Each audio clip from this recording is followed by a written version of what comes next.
ईरानी parliament ने आबनाए Hormuz को बंद करने की मंजूरी दे दी। हतमी फैसला ईरानी नेशनल सिक्योरिटी काउंसिल करेगी।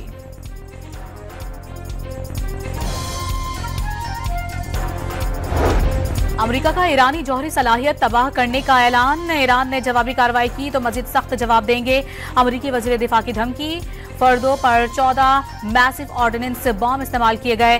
दीगर तंसीबात पर 2 दर्जन से जायद टूमाहॉक मिसाइल दागे गए। अमेरिकी जनरल डैन केन ने तफसीलात बता दी।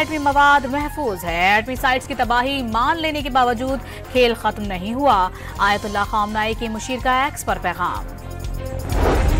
और वजीर आजम शहबाज शरीफ ने कौमी सलामती कमेटी का इजलास कल तलब कर लिया। फील्ड मार्शल सैयद आसिम मुनीर हालिया दौरा अमरीका पर कमेटी को एतमाद में लेंगे।